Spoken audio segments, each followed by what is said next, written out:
আসসালামু আলাইকুম everyone, welcome back to my channel Tamanna's cooking world. আমি আজকে আপনাদেরকে তৈরি করে দেখাবো লাউ দিয়ে কাতল মাছের মাথার রেসিপি।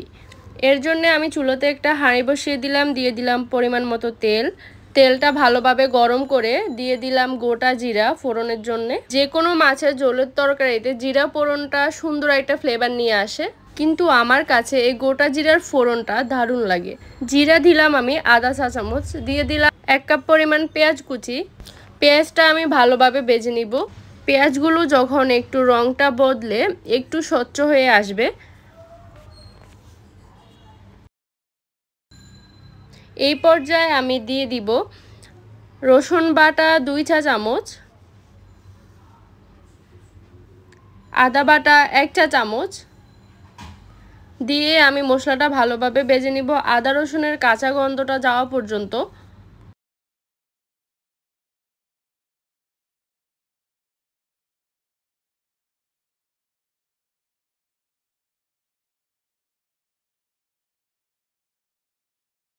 মশলাগুলো ভালোভাবে কষানোর পর এখন আমি দিয়ে দিব 1 চা চামচ পরিমাণ মরিচের গুঁড়ো। এর সাথে আমি অল্প কিছু পানি অ্যাড করে দিব যাতে মশলাটা পুড়ে না যায়। একটু নেড়ে চেড়ে দিব।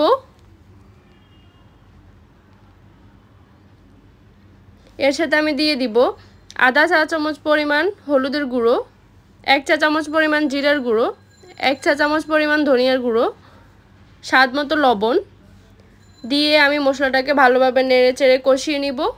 খেয়াল রাখতে হবে যাতে মশলাটা পুড়ে না যায়, কারণ পুড়ে গেলে রান্নার টেস্টটা ভালো আসবে না। এই পর্যায়ে আমার চুলার হিট মিডিয়াম এবং লো এর মাঝামাঝি করে মশলাটা ভালোভাবে কষিয়ে নিব। মশলাটা কষানোর জন্য আমি এখানে অল্প কিছু পানি অ্যাড করে দিলাম। নেড়ে চেড়ে মশলাটাকে একটু ভালোভাবে কষিয়ে নিব।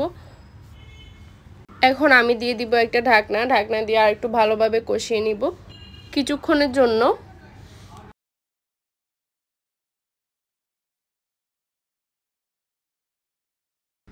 ফিরে আসলাম কিছুক্ষণ পর।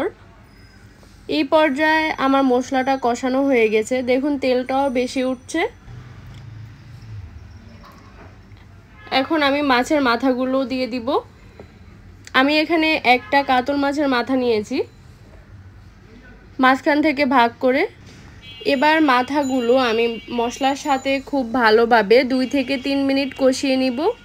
এই পর্যায়ে আমার চুলার আঁচ মিডিয়াম হাই হিটে আছে। খুব ভালোভাবে কষাতে হবে, এজন্যে বললাম, তা না হলে মাথার ভিতরে মশলাগুলো খুব ভালোভাবে ঢুকবে না, আর তখন মাথাগুলো খেতে অতটা ভালো লাগবে না।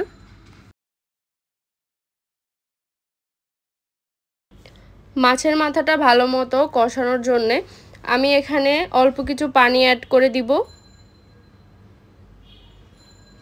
পানিটা দিয়ে একটু নেড়ে চেড়ে ভালোভাবে মিশিয়ে নিব।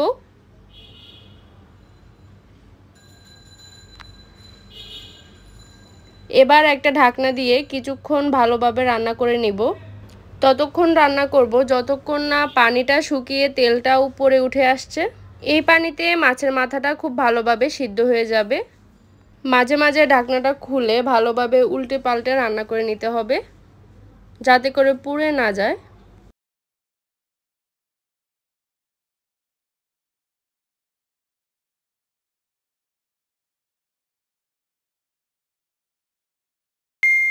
এই যে পানি শুকিয়ে গেছে, তেলটাও উপরে উঠে আসছে।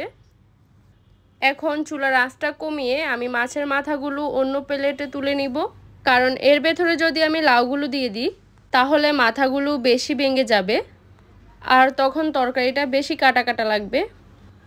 মাছের মাথাটা উঠিয়ে এবার আমি লাউগুলো দিয়ে দিলাম। এক এক করে সবগুলো লাউ আমি দিয়ে ভালোভাবে নেড়েচেড়ে মশলার সাথে মিশিয়ে নিব।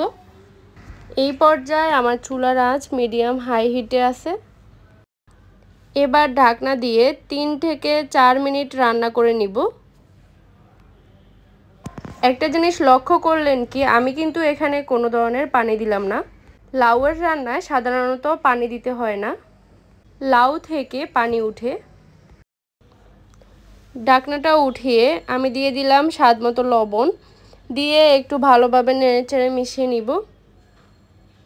লাউ থেকে এখনই অনেকটা পানি উঠেছে এবং আরও পানি উঠবে পরে। লাউ রান্নার সবচেয়ে ইম্পর্টেন্ট টিপস হচ্ছে চুলার আঁচটা কিন্তু মিডিয়ামে রাখতে হবে।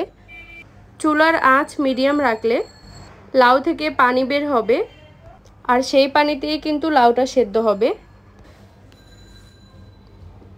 এই যে দেখতে পাচ্ছেন আরও অনেক পানি উঠেছে।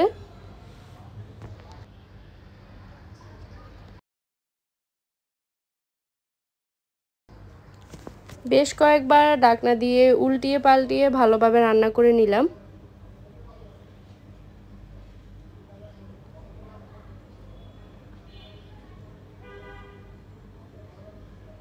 ঠিক এই পর্যায়ে সেই তুলে রাখা মাছের মাথাগুলো দিয়ে দিলাম।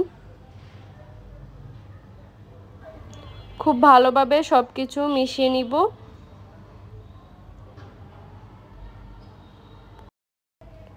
ভালোভাবে মেশানোর পর এবার ৫-৬টা কাঁচামরিচ মাঝখান থেকে ভাগ করে দিয়ে দিলাম।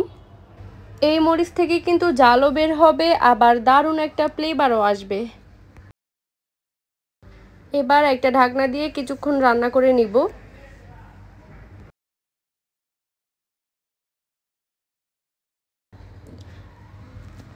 ফিরে আসলাম কিছুক্ষণ পর। এই যে আমার লাউগুলো সিদ্ধ হয়ে গেছে, এখন একটু ভালোভাবে নেড়ে চেড়ে দিব।